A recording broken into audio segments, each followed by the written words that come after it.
Support for this podcast comes from Frito-Lay and the 2023 Snack Bracket Championship. The Frito-Lay Snack-It Challenge is underway, and fans are voting on their favorite snacks to crown champion. We're talking about prime-time matchups between the best 64 snacks in the land. Will Ruffles Ridges reign supreme? Can Doritos defend their dynasty? Or will Smart Food use their smarts for a surprise upset? Only you can decide. Get in on all the action for a chance to win up to $1,000 or a year's worth of snacks. Let your snacks be heard. Just go to fritolaysnacket.sbnation.com to vote and enter for a chance to win. No purchase necessary. Sweepstakes ends April 3rd, 2023. Void where prohibited. Year's worth of snacks awarded in the form of 52 coupons, each good for one bag of chips. See official rules at fritolaysnacket.sbnation.com. The Black and Gold Banneret Podcast is brought to you by the Unger Real Estate Group, powered by eXp Realty, proudly serving Orange, Seminole, and Lake counties. Call 407-790-9957 or visit WeSellOrlando.net.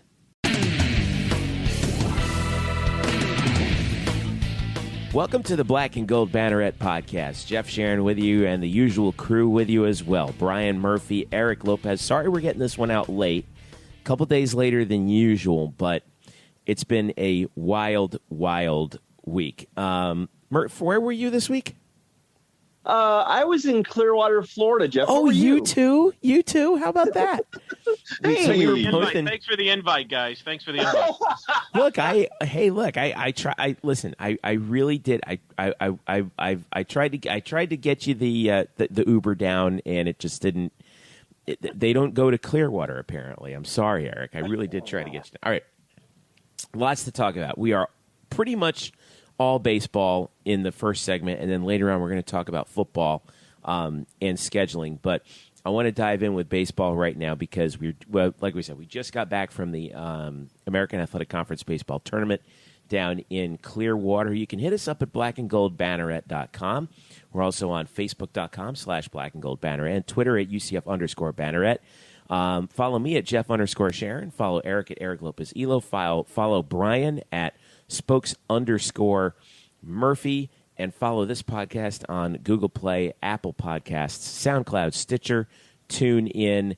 Leave us a rating, give us a comment, let us know how we're doing, and you can also leave comments with us on our website as well at blackandgoldbanneret.com. Guys, let's dive right in. All right, so last time we talked, it was the final weekend before the American Athletic Conference baseball tournament. UCF needed a little help in that last series against Tulane. They actually pretty much kind of got it. They won 2 games, then the third game got canceled because of weather. But the Knights were the 5th seed in the tournament, and they were 2 and done. They lost to the 4th seed, 15th ranked East Carolina, 8-4 in their first game on the first day. And then they lost to Houston at 9 a.m. the following day. A little bit of background to this. So with this tropical system or subtropical system or whatever the hell they're calling it that's heading our way here in the state of Florida, the American Athletic Conference made the unprecedented decision in its history to, instead of playing one game at Spectrum Field in Clearwater at one time, they had 2 games going on in 2 fields each time. So they went from having 3 games to 6. So they called me up to go call some play-by-play for the games at Robin Roberts Field down in Clearwater. And I was down there I did 5 games in 2 days at Robin Roberts Field, which is part of the 4-field complex in the outfield. Ran into you, Murph, right? Mm-hmm. Yes. Usually I do the Memphis games because Jeff Brightwell has to do Memphis radio, but Memphis got knocked out, so I was thinking I wouldn't go down to Clearwater this year at all. Then this whole thing went down, and I headed down there. So I actually did play-by-play of the Houston game, a 6-2 loss for UCF, and pretty much everybody, Murph, that I've been talking to, everything that I've seen on Twitter, the message boards, social media, Facebook, Instagram, you name it. Everyone it's like dark times at UCF land as far as baseball is concerned. Even though they're 35-21, 13-10 in the conference, and Eric Lopez, by the way, interestingly enough, has a really good piece up on Black and Gold Banneret that we're going to talk about here in just a second, Murph. But let's just dive in real quick on the tournament because 2 and done against 2 pretty darn good teams. You know, I hate saying I half expected this, but I kind of half expected it. Do you?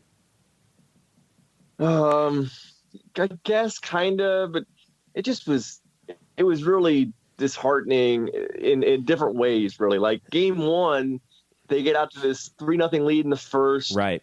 And then it's kind of a comedy of errors. They go 3 for 17 with runners on base. They have, their typical errors in the field.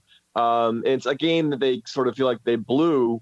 And then in game two, which against Houston, game one, they lost to East Carolina. Game two against Houston, they just sort of got outplayed. Like they got beat by a better team. Like it Houston's wasn't like the one seed, man. do. I mean, that was what was supposed to happen. The ECU thing was a disappointment the way they started out, but but also like Houston actually, if you just, I know they're the one seed in the conference, but in terms of like quality of team, I think that ECU is better than Houston they're a better team. Well, we found that out, didn't we? Yeah, I mean they came back and certainly, I mean they deserved to be in the they deserved to beat UCF that day, but it was just disheartening. And then again, I think the common thread with this UCF team right now is you really don't know what to expect offensively. In their last, I think 12 games, they've scored 50 runs, which ain't great. And other than so you got Ray Alejo's been hitting well, Dallas Beaver's been okay. But Rylan Thomas has been hitting under 200 for about a month or so. And then, Tyler Osick's okay. Matthew Micah's okay. But it really, the bottom of the lineup is really, really, it's been poor, just flat out poor.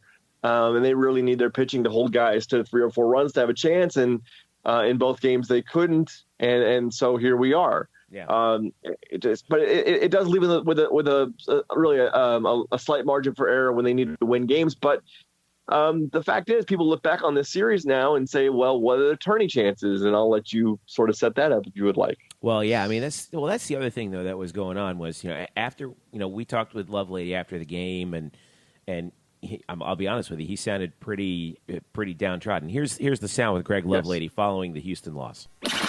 It's tough, in that situation. You just got to be able to get the big hit, and they were able to hit a couple home runs. And again, when Heiser hits one to the warning track, it was Micah, the other one, hits one to the warning track. Had a guy on second, with chances, and we just couldn't hit the 2-run homer or get that big hit. But again, defensively, infield played great, turned a couple double plays. Willie pitched well. Again, he didn't give up many, 5 hits, I think, and 5 2/3. He just 2 big home runs. And, that's just baseball. So, you're not, I think, more frustrated just with the situation we're in probably than the loss. Now, real quick, before we get into the tournament resume, Houston got themselves to the semifinal, defeated ECU in the first semifinal game, but then ECU knocked them off 12-1 Friday morning. We're recording this Friday evening, and ECU will face UConn in the championship game. UConn walked off against USF to knock off the Bulls, so 10 a.m. Saturday in Clearwater on the American Digital Network, ECU against UConn for the American Athletic Conference Baseball Championship. It's the 4-seed ECU against the 3-seed UConn. But back to their despite all of the relative kvetching out there, Lopez, this is you put up a great piece on the Banneret, if I say so myself, as the managing editor and publisher. Of evaluating UCF's true chances here in getting to the NCAAs. And you said that their resume this year is stronger than it was in 2014 when they were basically the first team out. And solid RPI. The Americans' RPI as a conference is solid. Good strength of schedule. 10 wins against top 50 opponents. A slew of good wins against the top 50. Only 2 really kind of bad losses. I don't know. What is their chance of still getting into the tournament despite being 2-done in Clearwater? Well, I think it's a lot better than a lot of people think. It's funny because, I heard the Lovelady, comments there, and I talked to UCF fans and the Mets, and you would have thought the season was over. Like they was like, "Oh, we're done." Shoo-in. Everyone was like, "This, we're finished, right?" I couldn't find anybody that said, "Yeah, no, we're fine." And I'm like, "Wait a minute." And I've been in this situation before, and I wrote about it in the article. In 2012, I was with UCF softball in Birmingham for the Conference USA tournament, and they had just gotten swept by Marshall, and they lost in the quarterfinal game to Houston, a team they had swept earlier in the regular season, lost them in the quarters. And I remember just talking to the coaches. Everybody felt, we blew it. We blew it. We can't believe we blew it. We should be in the tournament, and we just blew it. And that was the tone going into the bus ride. We bussed back from Birmingham, in fact, to the point where the staff, they agreed not to meet up to watch the selection show. Like, not that they just didn't feel confident they were going to get in. And I remember, in the bus ride, I started doing some homework. And I started looking at the resume because we beat Florida that year. That was the game where Mackenzie Audis, as a freshman, shut him out. Mm-hmm. And I was kind of doing my projection. That was the first year I actually started doing projections for softball because nobody had done it really at that point. So I'm doing it during the bus ride and working on it. And I noticed that, wait a minute, I know who the last few teams we're battling with, and we have better resumes than them. We had a strong schedule. We've beaten Florida. We swept Houston. The league was good that year. And I remember that year Marshall played Tulsa for the conference championship game. And I told the staff, look, we need Tulsa to win this game. If Tulsa wins this game, we got a shot to sneak in, because I felt strongly about the fact that, hey, we could be a 3 seed in Gainesville and play USF.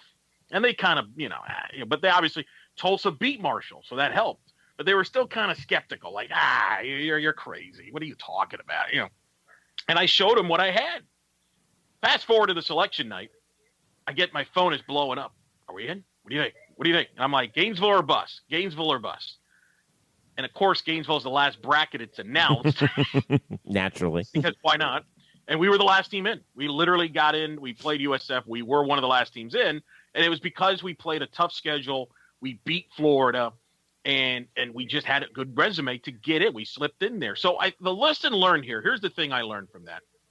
And I've seen this. I've covered 12 conference tournaments in softball, and I've covered a couple of college baseball ones, but they're all every sport's the same. When that game ends, when you're eliminated, whether it be single elimination or double elimination, there is that sudden feeling of it's over. There just is. There's just that vibe that's over. Like, unless you win the regular season, or that you have a great rate, like you're a power team in the top 10 or top 20, but you're thinking it's over.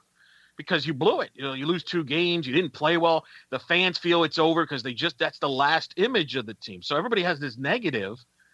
But if the committee does their job, the committee doesn't just say, okay, you went 0-2, you're out. So I started looking at it from a baseball standpoint. I'm like, wait a minute. Why is this team going to be eliminated from the NCAA tournament? Because they lost 2 games. By the way, they lost to a team that potentially could win the conference tournament and host in the NCAA tournament, by the way. Very good team. Yeah. Let's tip our cap to Cliff Godwin. I mean, Cliff Godwin knows what he's doing. This is the second year in a row East Carolina has made it to the conference tournament final. They were a super regional team a couple years ago. And then you lose to the number 1 seed, Houston, who won the regular season title. And, oh, by the way, they just so happened, because they were playing Tulane, they probably got too cute. They saved their ace, the former pitcher of the year, Crumby, for you. Yeah. Trey Cumby was, initially a little hittable, but he did his job in that game against a team that, by the way, UCF I think I saw this in the statistics, was last in the conference in average against lefties this year. Right, so it was a bad matchup. So it's weird, and this is the thing about conference tournaments. Sometimes even though they won those 2 games against Tulane, in a weird way, and it helped them. In a weird way, being in that bracket, I thought hurt them. I mean, everything went wrong. They played a tough East Carolina team that I don't think was a good matchup for them. And then Tulane upset Houston. Right. So now you got Houston. The good news about that, though, is those are not bad losses. Those are 2 good losses. If you would have lost, say, to Tulane, or you would have played a Wichita State or a Cincinnati and you lose, now you're like, oh, this may not be good. But as I looked at it, and you could go in detail in the league, in the resume, UCF's got one of the 29th strongest schedule in the country. The committees love that. They love if you play a tough schedule. It's one of the best schedules in the country. They've got 10 wins against the top 50. To put that in perspective, okay, Clemson Clemson, who's the best team in the ACC, is probably going to be a national seed. You know how many wins they have against the top 50 this year? 10. Stetson, another national host team. You know how many wins they got against the top 50? 8. Stanford, who's probably going to be the number 2 overall seed in the NCAA tournament on Monday. They have 8 wins against the top 50. My point is, 10 wins is not anything to sneeze at, and it's quality wins. And that's what I always said. When they even though they lost the series to UConn and they lost to USF, and I know it was frustrating, the positives was, and it sounds weird, is they didn't get swept. They still got a quality win on the road, and that does help you. Now, you need some things to go your way. In other words, one of the things that helped them was Wichita State got eliminated early in the conference tournament. You did not need Wichita State or a Tulane or a Cincinnati to come out of nowhere and win the tournament. You kind of need that to be, in a couple of these other leagues that are currently going on as we speak. That's the biggest thing you have to worry about, because if teams steal bids, now the committee's got to take something away, and they might say, well, maybe we'll just take it away from this team in the American Conference instead of taking it away from a team in the SEC, for example. Those are the things that if you're UCF right now, you have to worry about going into Monday. But from a resume standpoint, they're very good. And the reason I brought up 2014 is because a lot of fans brought that up to me, because I said, look, geography is their friend. We're probably going to have 3 teams in the state hosting regionals. UCF can bus to that. Committees love that. They want to put teams in buses. They don't want to pay for flights. Okay.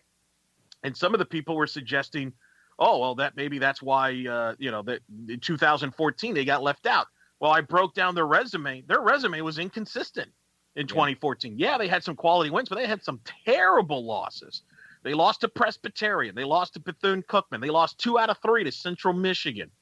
They had a ton of losses that kept UCF out, and they only had 5 wins that year and against the top 50. And that's something the committee has been consistent. Last year, UConn didn't get into the field, even though they had an RPI in the mid-30s. Excuse me. They had 5 wins against the top 50. So they do look at that as far as how many wins you have in the top 50. So that's my case. I feel optimistic, pretty good, that they're still going to sneak in. I think they're a 3 seed. I don't believe they will be in DeLand, because I think it's a situation where I think a USF has earned the right to be in DeLand as a 2 seed, and I think that's what they're going to do. I think UCF will be a 3 seed, playing probably Jacksonville, a team they were supposed to play in Jacksonville but got rained out. Yeah, you put in this article that I thought was interesting, the list of the teams that UCF has to look at and be aware. And I'm just going to read them off to you. South Alabama in the Sun Belt. 3 Sun Belt teams, actually. South Alabama, UL Lafayette, and Troy. Michigan in the Big Ten. Louisiana Tech in Conference USA. Georgia Tech, who is the only team out of the whole group that you listed that has a stronger strength of schedule than UCF. Arizona and Washington, both in the Pac-12. And also Illinois in the Big Ten. So these are all teams that, this weekend you're going to have to schedule watch. But, Murph, I'll go back to you. You were just telling us off air that, that here you are watching the Big Ten Network to see what's going on. What do you think is the situation here with this, and percentage likelihood that everything breaks UCF's way? Because it's not just those teams that UCF has to look out for. It's also, does someone steal a bid this weekend in the conference tournaments, right? Right. And so you've got to watch, obviously the big tournaments like the Big 12 and the Big 10 and the ACC. And actually, I can piggyback on a couple of things you just said. Tonight, Georgia Tech and Michigan were both eliminated in their respective tournaments. And that probably was good for UCF, bar none. So that helps. And then, obviously you're watching those big tournaments where, in the Big 12, you really can't, TCU is still alive. You don't want to see TCU win at all. And the Big 10, Illinois is a big bubble team. You don't want to see Illinois win it. But then you go to the Big East with St. John's. St. John's still alive. They need to win that conference tournament because they might get in as an at-large if they don't. And that means, that's a 1-bid league that all of a sudden is now taking 2 if St. John doesn't win the tournament. And the Sun Belt. Coastal Carolina, most likely. I mean, they're facing Troy, but you really want Coastal Carolina to win that bid and keep Troy on the bubble because Coastal Carolina is a lock. In the Missouri Valley, Dallas Baptist and Missouri State. You want one of those two teams to win. Most likely you want Missouri State. In the A-Sun, Stetson or Jacksonville. Right now that looks pretty good for Stetson, but you want one of those teams to win. All I'm saying is if those teams don't win their conference tournaments, then automatically you're going to have a bubble team that falls off the cliff. And at this point, we don't know where UCF sits on the bubble. Only the selection committee does. But you've got to imagine that they are at least on the bubble, close. So you're trying to avoid as many landmines as possible. Right now, with 2 long days ahead of us, things have broken pretty decently for UCF in these other tournaments. The teams I've just mentioned are still alive. But there are possible bid stealers out there. I think in the Colonial, Northeastern might lose, and that's big because Northeastern might actually get an at-large bid out of the Colonial. Exactly. They're still alive. They're still alive, but they could be eliminated, I think, by tonight or tomorrow. They already have 1 loss, and there's another team in that conference, I think Elon, that has not lost yet. That would be a bid stealer. But so I'm saying is we've got a long way to go. But for right now, it's been looking okay. But you got to look at these other tournaments, look at these other teams, and make sure that teams that are going to be in stay in by winning their conference tournaments. But we got 2 long days to go. Yeah. I want to throw in a couple more, by the way. Rice, Wayne Graham and his swan song. Believe it or not, he's doing it again. This guy, Rice, always finds a way. They're a win away, as we record this, from playing for the Conference USA Championship for the automatic bid, which is what they need. They cannot advance unless they win the tournament. Southern Miss is the 1 seed there. They also are a 1 win away from a championship. We're probably going to get a Rice Southern Miss championship game. If you're a bubble team, you're rooting for Southern Miss because if Rice wins, that's a bid. And another thing that I think helped UCF, Miami was eliminated by Clemson on Thursday. That was significant because the one thing I did worry about, and I actually, I'll go be a little inside baseball here.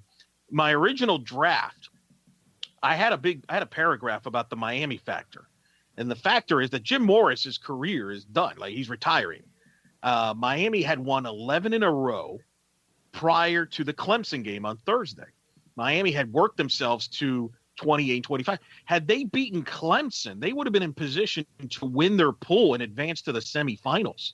And at that point, they're probably a couple of wins away from winning the championship, or at least being in the conversation if they got to the final and lost, about maybe sneaking into the field.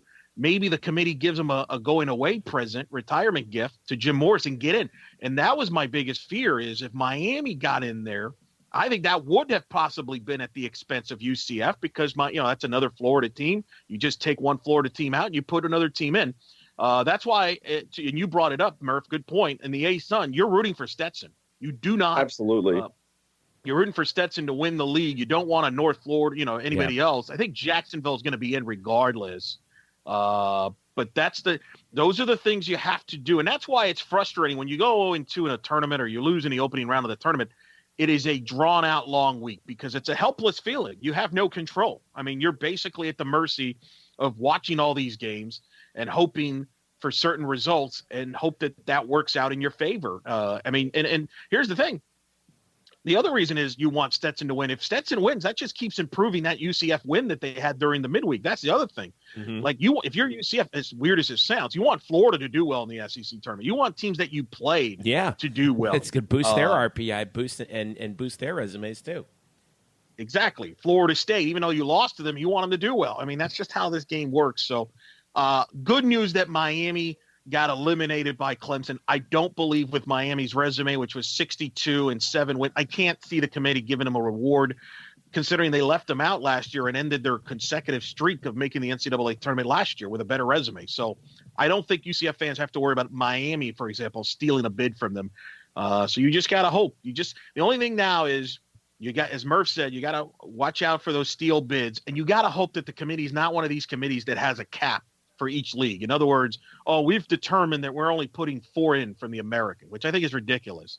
I think the American is deserving of a 5-bid league. They're the 4th strongest and possibly could have 2 teams hosting regionals. That's how good of a year the Americans had. So, and I think all of that, being in a strong league like the American, helps UCF in this situation. Well, we find out on Monday. That's when the selection show will take place. Rapid fire answer before we go to break. On a scale of 1 to 10, 10 being a lock, 1 being no chance, each of you guys, What are the chances UCF is in the field and sees their name called on Monday? Murph, we'll start with you. 6.5. Okay. Eric? Cautiously optimistic. I'm going to go 8.5. I feel good about it. I really do. Okay. Wow. All right. Yeah. I'm going to say I'm going to split the difference. I'm going to say 7. Yeah. 7. Okay. I'm going to go. I am determined that Brian Murphy needs to get a Gainesville media spread still in his before this year's done. It's still in his future. I'm telling you. Now is it different than football? Because I've had the football spread.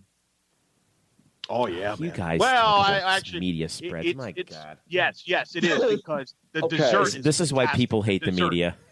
Jeffrey, just pardon our side. This is important news. Yes. I literally I stayed very in Clearwater important journalism happening right here. I stayed in Clearwater on Wednesday for a game I didn't care about, only so I could eat free food. That's the only reason I stayed. I will say that the sausage and peppers once again on point. It was. Now, the Tuesday morning we got there was eggs, bacon, waffles. It was pretty good breakfast spread. I don't know what the lunch spread was because I missed it. And then the second day, I missed the first 2 spreads because we were on the backfield, and I didn't see any food for the backfield. No, there was no food back there. You had to trek back for it. So I scrambled back to the main stadium. Oh, I'm sorry, Jeffrey. I don't mean to interrupt, but I definitely do mean to interrupt. That's why I scrambled back to the main stadium to see Wichita State and UConn, which I don't really care about other than seeing Alex Baum for a couple of the bats. But they had like Philly cheesesteaks, which is, this is the Philadelphia Philly spring training complex, so they're pretty good. You got to have the chopped cheesesteak, not the sliced cheesesteak, that'd be chopped. And then they had macaroni and cheese and some sort of Caesar salad, and they had cupcakes and cookies. So that's the only reason I was there. But we had a good time. I had a great time in Clear. I was there for 36 hours. I got a hotel room, spur of the moment, did 5 baseball games, saw some amazing players this year. I thought that the talent level this year in the conference was excellent. There's some teams that look like they couldn't get out of their own way, but we're going to find out who the champion is Saturday, 10 a.m. Make sure you tune into log on to the American Digital Network. Jeff Brightwell and Garrett Woolford will have the call of the championship, 10 a.m. ECU. In the championship game once again, and they will face UConn. A great matchup in those two, and then Monday we'll find out what happens with UCF. So the 2 teams, by the way, that could host right. So we'll see in regional. So it's big. Let me real quick because I asked Murph this before the tournament. I want your opinion on this. I'm not talking about popularity or financially, because obviously football and men's basketball brings in a lot of revenue and things like that. Just talking about on the field product. If I were to say the American Conference's best sport is blank, which sport do you think it is? Football. I think it's a little. And again, baseball's second though. Baseball's clearly second. I see. I got baseball ahead of football because you're looking at potentially. First of all, you're a 3rd best conference at one point, 4th best conference currently. You could have potentially 5 of your 8 members in the tournament. 2 teams that could host. And be threats, by the way. You could have multiple teams as threats that can make a run to Omaha. You don't have that in football. You have, there's not. But that's not because of the quality of the league, though. Let's be honest. I disagree because you look at football. If you broke down the American in football last year, for example, I think UCF was very good. I think Memphis was very good. USF's okay. They were good, but they didn't beat anybody. They had a great player. Some would argue they underachieved. Then what? What else? Navy? All right. Houston was in a rebuild. The rest of the East was garbage. I think baseball's got more quality. SMU's got a good offense. I think you're underrating USF there, as much as it pains me to say. Who'd they beat? They won their bowl game. They came damn close to beating us. That's a rivalry game. But they didn't. If you look at their resume, they didn't beat anybody. They didn't impress anybody. They're good. They're fine. But I think East Carolina baseball is better than USF football. Oh God, it's so apples and oranges. I don't even know what to do with that. I just wanted to blow Brian's mind right now. That's really because here I am all gearing up to talk about UCF baseball, and I'm currently looking up USF's 2017 football schedule for no reason. It actually works out. It's a good segue because we're going to talk about football when we get back from the break. But and specifically, also interestingly enough, USF. To be honest with you, is going to be that's why I kind of brought him up. Starting point. So when we return, we'll actually have an update for you from some of the Olympic sports out there. We're rowing, tennis, and golf. And we'll talk a little football scheduling when we return. This is the Black and Gold Banneret Podcast. Back after this. The Black and Gold Banneret Podcast is brought to you by the Unger Real Estate Group, powered by eXp Realty. Sam Unger and his team proudly serve Orange, Seminole, and Lake counties, specializing in buying, selling, and new construction. Sam is a proud UCF graduate, class of 2006, and he's such a dedicated Knight fan that right now, if you work with him as your realtor, he will donate a portion of his commission to the UCF Football Excellence Fund in your name. So if you're ready to buy a new home or sell your current home, upgrade or downsize, Sam and his team have you covered so you can find the right home at the right price in the right location. So give them a call right now at 407-790-9957. Again, that's 407-790-9957. Or visit on the web at WeSellOrlando.net. Again, that's WeSellOrlando.net. You can also reach them on Facebook at facebook.com/WeSellOrlando. Get in touch with the Unger Real Estate Group today and make finding your dream home a reality. Hello, Night Nation. I'm Andrew Fegley. And I'm Trey Strelko. Where are we? This isn't our usual spot. It looks like we've landed in the Black and Gold Banneret Podcast. Oh, yeah. I've heard of those guys. You know, Nightline has UCF sports covered. Week in and week out, we bring you interviews with newsmakers and in-depth analysis of UCF sports. Subscribe to our weekly podcast on iTunes, SoundCloud, Stitcher, or wherever you get your podcasts. Be sure to subscribe to Nightline on YouTube, like us on Facebook, and follow us on Twitter at UCF_Nightline. Trace, can we go back to the 1148 studios now and start working on our next all-new Nightline? How do we get out of here? Go Knights! Charge on. Now back to you guys in the Black and Gold Banneret Podcast. Welcome back to the Black and Gold Banneret Podcast, blackandgoldbanneret.com. Jeff Sharon, Eric Lopez, and Brian Murphy with you. Follow us at UCF_Banneret and Facebook.com/Black and Gold Banneret. All right, before we get to the football news that I want to talk to you guys about, I got some tennis updates to pass along to you. On women's tennis, the doubles team of Maria Martinez and Ksenia Kuznetsova came up short in their NCAA Division I women's tennis doubles matchup. But still, the fact that they were there, 17-4 record this year as a doubles team, amazing. They were 47th in the national doubles rankings as a team. So another feather in the cap of not just head coach Brian Kaneko, but the entire tennis program, and a job well done by those ladies as well. In men's tennis, another doubles team, Corey Lovett and Iro Vasa, they advanced to the second round of the NCAA championships, but came up short against Martin Redlick and Evan Zhu of UCLA. They were the 29th ranked doubles team in the country. Lovett and Vasa fall in the second round. But again, first time in men's tennis program history at UCF that the Knights sent a doubles pair to the NCAA championships. And they knocked off Virginia Tech in the first round, a pair from Virginia Tech. So congrats again to those guys for an outstanding season as well. Rowing news. They just finished their first day of the 2018 NCAA championships down in Sarasota at Nathan Benderson Park. Follow UCFKnights.com for the latest updates on them, Varsity 8 and all that. And all the races are streamed live as well on UCFKnights.com.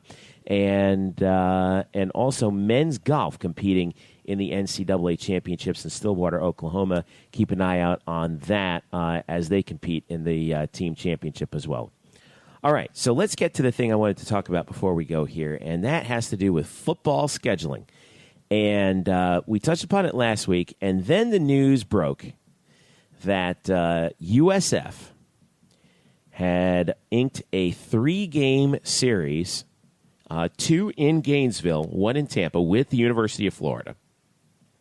It's for 2022 in Gainesville, 2023 in Tampa, and 2025 in Gainesville. So the Bulls making some noise in the scheduling. Now, Eric, you kind of hinted upon it before the break, but I think we have to give USF some props here. Now, the debate from the UCF side is, well, that if they want to hurt their brand, that's fine. But the whole idea. Well, here's the thing. Here's what the conversation from the UCF side is saying. Number one, okay, we're not going to do 2-for-1 at UCF, and that goes back to the George O'Leary days. George O'Leary was like, I'm not doing 2-for-1s anymore. And that's ended up with South Carolina and Texas. That was originally a 2-for-1, wasn't it? Well, yeah, but then he said, at a point he said, I don't want to do a 2-for-1. I play you, you play me. Now here's Steph, I'll do my guy a favor and play a one road game and then play a freaking neutral game in Ireland. Thanks, right. George. Well, here's the other part about that was the other thing was that one of the reasons why they believe Florida agreed to this with USF was because Raymond James Stadium, all 70-some thousand seats of it is going to be filled with blue and orange for when that game in 2023 happens in September. Whereas the big teams like the big three, if you will, Florida State, Miami. Even though Miami came to then Bright House Network Stadium, now Spectrum Stadium, about a few years ago, I think it was 2009. Florida State, they don't want to come to Spectrum Stadium because it's too small. At least that's what that's the claim, right? Which is another way of saying they don't want to come to Spectrum Stadium because they won't be able to fill it with Florida fans the way that they will be able to fill, don't be so Ray sure. J. So the idea was that, so everyone was kind of deriding USF. And they're like, oh, congratulations, you played 2 games in Gainesville, and then a neutral site game in your own supposed home stadium. Here's my thing. I think the whole, home and home thing, I just think is a bad idea for us to set. Because we're seeing the Power 5 teams, so-called Power 5 teams, right, separate from the group of 5. An official with USF who I spoke to in Clearwater called it the autonomy 5, which I think is a really good way of putting it. But let's be real. Okay, USF has 3 games scheduled with Florida. They played Florida once in 2010, got beat. They played Miami 6 times, lost 5 of them, won once back in 2010. And they played Florida State 4 times and won once there. That was in Tallahassee back in 2009. So adding it up, let's see, 4, 6, that's 10, plus 1 is 11, and 3 more on the docket. So that's 14 games through 2025 with Florida State, Miami. UCF, on the other hand, has played Florida State once. That was back in 1995. 46-14 loss. Smith, Dante Culpepper, baby. Yeah, Dante was a freshman that year. They played Florida twice. All right, the first one was in 1999, 58-27 win for Florida back then. The most recent time, a 42-0 win for Florida back in 2006. Did I say a win back in 1999? 58-27 loss in 1999 for UCF. So a combined score of 100-27 in 2 all-time matchups in Gainesville. And UCF has played Miami twice, both of them losses. Once down in the old Joe Robbie in 2008, 20-14 win for Miami. That was a close game. I remember that one. Joe Burnett had a great game there. And then a 27-7 loss to that was an ugly game too. 27-7 loss to Miami in Orlando in 2009, game that I think we all were at, actually, if I'm not mistaken. And for a long time, I think is still. I don't know if it still is, but it's one of the top attended games in Spectrum Stadium history. So for UCF, let's see, 2, 1. 5 games. There were a lot of Miami fans in that. A lot of Miami fans. I remember that. So 5 games. So let's not act like we're going to keep them away. I don't. Here's the thing. Yeah, 5 games for UCF against the Big Three compared to 14 for USF if you include the 3 that they just scheduled with Florida. I think UCF has to bite the bullet and start scheduling 2-for-1s. It depends on the opponent. It depends. I think there's a tier of opponent. Like, for example, I don't have a problem with what USF did with Florida. That's what you got to do to get Florida in the schedule. And I think Florida teams will be willing to. One of the things that Harlan has done at USF is he's taken a negative, right? The negative on USF is you don't have an on-campus stadium, right? You're playing in an NFL stadium. Well, what he's now figured out is I'm going to attract a Florida or a Florida State to come here because it's an NFL stadium. And teams like to play in NFL stadiums. You can use that for recruiting. Yeah, you're going to have a lot of Florida fans in the freaking stadium. Guess what? USF's going to make money out of that. Who cares? It's money. And here's the thing. USF has nothing to lose in those games. If they win, they make their program. If they lose, they're supposed to lose. All the pressure is on Florida. Florida really has nothing to gain from playing in those games, to be honest. So theoretically, if UCF played those 3 teams, you could say the same thing, though. Agreed. But I think where I disagree with USF's philosophy is I would not do a 2-for-1 with Louisville. Like, why would I want to go to Louisville twice and have them come here? Who the heck is Louisville? I would make that should be a home and home. And I think that's where some of the gripes are valid. I think USF agreeing to a 2-for-1 with Louisville hurts the league because now you're like, every other team's going to be like, well, why would we want to play a home and home with you when we could go for 2-for-1? And you're thinking to yourself, who the heck are you to ask for a 2-for-1? To me, I think there's a tier. If it's an Ohio State, the Alabamas, the Floridas, the Florida States, they can call the shots. But I think teams like Louisville and North Carolina don't get to call shots, and then because they don't really matter. So that's kind of how I would break it down. And I would say this. I think it's the other way around. If I'm UCF in the future, I would never go back to FIU. Never. I would never play in that dump. If FIU wants to play UCF, come down to UCF and play there. And if they want to play a neutral game, fine. We'll play it. Figure it out. Let's play at Hard Rock. And I would say the same thing to FAU. So I think it goes both ways. I think you have to be creative on your scheduling. I do agree with that. But I'm not going to fault them for wanting a home and home either. I don't think you should just bend over. I think it depends on the opponent and the situation. Here's what USF has in 2022. You ready for this? Out of conference, they're home for Texas, at Louisville, and at Florida. I will bet you money they will move that Louisville game or buy themselves out of that game. I think they will move that game. I don't think that schedule will stay that way. It'd be great. I'm all for it. I just have a feeling that that game will get moved to a later date. Murph, I can't think that Brian Murphy Brian Murphy. I can't think that for myself that Danny White is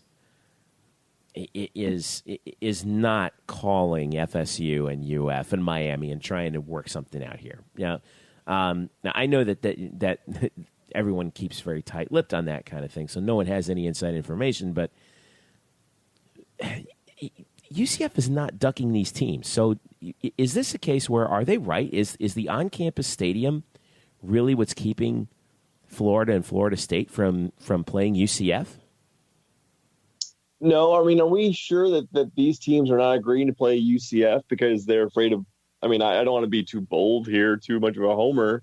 I really don't consider myself a homer. Are they just not taking UCF because they think they might lose, and that would be a bad look? Well, I mean, USF has to be honest, to be fair, right? USF has a better track record. They've already defeated Miami once, and they've already defeated Florida State and Tallahassee once. Yeah, but last I checked, South Florida didn't exactly win the Peach Bowl. Fair point. It's like Auburn didn't really want to play that game, as they say, right? That's not LOL. All right. LOL. Somebody ring the gong. Somebody get Jeffrey off stage. No, I mean, it's like in terms of like why would you? What's the good in playing UCF at their place right now, other than we might lose that game. Like that would kind of suck. Like at least against USF, you've got a team that's got some flaws, and I know these games are 5 years down the road, so who knows what happens. But in terms of what these programs look like now is UCF is better. Yeah, but we're overthinking this. I mean, again, if USF had let me ask you this. If USF had an on-campus stadium right now, I guarantee you Florida doesn't make that date. They don't make that schedule. They don't. They wouldn't go there. It's because it's an NFL stadium. Let me ask you this. Let me ask you this question. If Florida State or Miami called UCF and said, hey, we'll play you, but we're going to play one game here at home at our place, but we're not going to go to your campus, but we're willing to play you at Campy World Stadium under Florida Citrus Sports, what do you say? And Yes. I think I think some people would say no, and that's the dilemma here. Some people would say no, we don't. We want to play all games at home. Some people say yeah, sure, why not? I'm personally okay with it. Florida State, by the way, just recently agreed they're moving their home game against Boise State to Jacksonville for 2019, and then they're going to go to Boise to play in 2020. So it wouldn't be the first time. But I think that's what it is. It's about, okay, if we want to play you, we're not going to play you on campus. We're going to play you at a big stadium. Yeah, we want more of our fans to get there. You know what? What's wrong with that, by the way? What's wrong with that? I don't have a problem with that. And I think that's the philosophy. Let's get as many people there. Let's all make money. At the end of the day, nothing wrong with that because everybody makes money in that deal. So now I think that's more the issue. Now, here's an interesting point that I wanted to make. All right. There is a plan for USF to build an on-campus stadium. As far as the year that it might open, if everything was thrown full throttle, guess what year that they would open that stadium? 2022. 2022. Yeah, but I want to bet you here that Florida would say, no, we agreed to play at Raymond James. We're going to play at Raymond James. Yeah. Otherwise, we're not playing. So I guarantee you that's part of the deal. That would be. I guarantee it. That would be interesting. That would be really something if it did happen for USF. And look, I'm all for like every team in our conference playing the hardest schedule possible because if they take care of business and UCF takes care of business, and then UCF beats them, it looks good for UCF, right? I tell everyone every year. I was like, they say, they say, I love it when USF loses. I'm like, I don't. I want them undefeated. I want them undefeated coming into our game every year because that looks better for UCF when UCF beats them, right? Right, I agree. Well, look at last year, the USF game. Okay, it was a great win. It was an exciting game. How good really do we know USF was?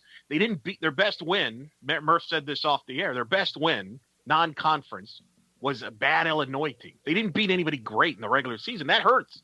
That hurts your perception. That hurts the league. It's fair or not. That's just the way how it's judged. Yeah. So I think that would help if let's say UCF's playing USF that year and USF knocks off Florida. Well, now you beat USF. That looks better for you, looks better for the league, looks better for the resume, looks better for postseason. That's just how this stuff works. So I agree with you. I think I'm always a believer. You go play the best. And if you play the best, you're going to get your respect. I mean, look, the reason why Boise State is probably the flagship program as far as the program that people kind of compare to as far as Group of Five is because they went and beat Oklahoma in the Fiesta Bowl, but then they went to Baltimore, I think it was where the Washington Landover. They went to Landover, beat Virginia Tech. They went to the Georgia Dome, beat Georgia in the regular season. They went to play these teams and play them and win, and that's how you get their respect. You beat them in the regular season. The reason why people were Tom Herman, in part, is the head coach at Texas, is because Houston beat Oklahoma in Reliant Stadium. Guess what? That wasn't on campus, but Houston said, so what? We want Oklahoma. We'll play them at Reliant. So I do agree with you. I think there's got to be a flexibility, and I think everybody is. I think everybody's flexible in their schedules. I think don't hold people to every single word. Of course, if I was Danny White, I would say the same thing. I want a home and home, period. I'm going to come from a position of control and leverage. I'm not going to come out and say, hey, guys, we're going to go play everywhere. We don't care if you guys don't come here, because then you lose any leverage or, okay, we'll take you up on that. So I think everybody's just posturing and putting themselves in position to get themselves the best schedule. Obviously, ideally, you want home and homes, but sometimes that doesn't work. Well, I don't know. I always love seeing. Oh, I don't think anybody's UCF wrong in that, by the way. I don't think anybody. I don't understand why we have to criticize USF. Like, why? I'm not criticizing USF. I'm praising them. No, not you. Other people, right? I laughed when people were like snarky at them because they got 3 games with Florida. Like, because they're USF. That's why. I mean, that's the reason. Who cares? Like, okay, anyway. But what? Let me ask you something. How about worry about the old saying goes, worry about yourself. Why are you worried about what other people are doing? Like, who cares? I love how we get obsessed with what other people are doing. Like last week, everybody was obsessed because Alabama scheduled a home and home with Texas and all that stuff. And we're upset. Just worry about yourselves and let's see how the schedule plays out. And time will tell, how it plays out. Right. But geez, people, like, settle down. Like, I think USF Florida is a good thing. Look, Florida, I can tell you for a fact, they don't play Miami, by the way, in the regular season because of this issue. They don't play home and homes with Miami. They don't want to do it.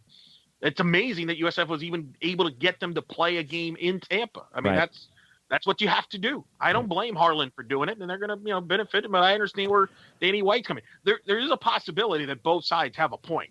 I'm just going to throw that out there. Well, I'm looking forward to the next time that Danny White has a schedule announcement for UCF football because hopefully it'll be something that we can do. And I don't think it should be. I don't think UCF should be shy at all about playing in the Citrus Bowl. I don't understand why some UCF fans are crapping on the Citrus Bowl, which, granted, it's not the same stadium that it was when UCF played there. Let's just be real. And if you think it is, you're just flat wrong, and you need to go there and check it out. There's people that are bothered by Florida. I don't care. You know what, guys? It's like, come on, just enough. All right. Anyway, let's wrap this thing. I feel like Eric is so close to saying a word that would give us all a drink because we understand the terms of our drinking game here. Eric, now what would the adjective be for fans who are complaining about USF? I mean, I feel like there's a certain adjective here that you should use about this. This is not fair. No. No. You can't. No, that's not part of the drinking game. You can't. That's baiting. That's a penalty flag. No, baiting. That's baiting. You can't do that. It only have. It's like that's like what. Remember, you can't do that on television. No, you can't get slimed for that. I'm sorry. Anyway, all right. Let's wrap this up. Murph, what do you got coming up? What do you got coming up this week, Mister? All of a sudden, you're the beat writer for UCF Baseball for the Orlando Sentinel. Not bad, by the way. I've been reading your stuff up there, man. It's great. I didn't hear that whatsoever. Yeah, right. If UCF doesn't get into the tournament, I will certainly have a post-mortem on this team on the site next week. And if they do get in the tournament, who knows? Because I'll be going somewhere. One quick note here: Jacksonville's down 6-2 in the 9th. I know you guys won't hear this till tomorrow when this game is over, but Jacksonville loses right here to North Florida and eliminates Jacksonville, which is fine because they're going to get it anyway. But now North Florida will face Stetson starting tomorrow in what could be a doubleheader. All Stetson has to do is beat them once. North Florida has to beat Stetson twice. If North Florida does beat Stetson twice, that's a bid stolen. So go Hatters. Yeah, go Hatters. Can you believe it? Go Hatters. Huh? And Lopez, what do you have going on? Other than your piece that's already up right now on blackandgoldbanneret.com, which is very good. Go to Black and Gold. Yes, please go to Black and Gold Banneret. It's a good way to get you ready for Selection Monday, which I believe is in the morning. I think it's like 11 a.m. or noon a.m. or noon. Yeah, it's usually noon. That'll be on ESPNU or ESPN2 on Monday, Memorial Day. It's been a big part of the tradition. But, yeah, go to blackandgoldbanneret.com. You can see my article, and I break down UCF's chances of making the tournament, which I think are very good. I compare them to the potential candidates, the fellow bubble teams that there might be going up against. So I think it's a really good read from that standpoint. Hopefully you get to check it out. As by the way, it is a noon Eastern on ESPNU on Monday is the selection show. So make sure to know that. And I also want to announce next week I will be going to Oklahoma City for the first time ever. I will be covering the Women's College World Series for FastPitchNews.com. So I will be flying out Wednesday. I know we normally record Wednesday. I don't know what our plans are as far as recording next week with the baseball situation, but depending on when we record, I might next time I'm on here, I'll be at Oklahoma City covering the Women's College World Series, which gets going on Thursday. So I'm excited to cover that big event for FastPitchNews.com. So that will be a lot of my content in the next week or so. Will be a lot of softball stuff with the postseason and coaching moves and things like that. So I'm looking forward to it, although I know part of me feels like by me going to Oklahoma City, I know what's going to happen. I'm going to land on a plane in Oklahoma City, and a big UCF news is going to break. I'm going to get a text from Jeff about an emergency podcast, or just to come on and talk about this major controversy. I'm like, oh, great. But I'm looking forward to it. All right. Well, hey, lots of people to thank. By the way, I want to thank Scott Railing and everybody at L2 Productions, and I want to thank the folks with the American Athletic Conference for first of all allowing me to do those 5 baseball games this week at Robin Roberts Field. It's always an honor to work for them. They do such a great job behind the scenes, and you guys don't hear about it, but Chuck and Nick and everybody and Scott and all the guys, just thanks so much for the tremendous experience. It was a lot of fun, and big props to them for getting this tournament in as they did by moving those games to Robin Roberts Field. It was, it was. Let's be honest. It was a real logistical heavy lift, but they got it done, and yeah, so it should be a good championship game on Saturday, and it's a good thing that they're going to get that in before the weather comes into Florida. Thanks to you guys once again. Job well done, and I'll be Eric. I'll be listening to you on Fast Pitch News, and Brian, I'll be watching your stuff on the Sentinel. We'll be taking in Monday Selection Monday. I guess online together on Twitter, right? Yes, we're all on Twitter. Right. And I want to thank also Sam Unger and the Unger Real Estate Group for their support. WeSellOrlando.net is where you want to go. For all of us here at Black and Gold Banneret, thank you so much for listening. This has been the Black and Gold Banneret Podcast. Make sure you catch us at blackandgoldbanneret.com and follow us at UCF_Banneret. Follow Brian at Spokes_Murphy. Follow Eric at Eric Lopez Elo. Follow me at Jeff_Sharon. And follow us on Facebook as well, facebook.com/Black and Gold Banneret. For Eric and Brian, I'm Jeff. Thanks for listening. And we'll probably be catching you Monday for some NCAA selection talk. Till then, catch you later.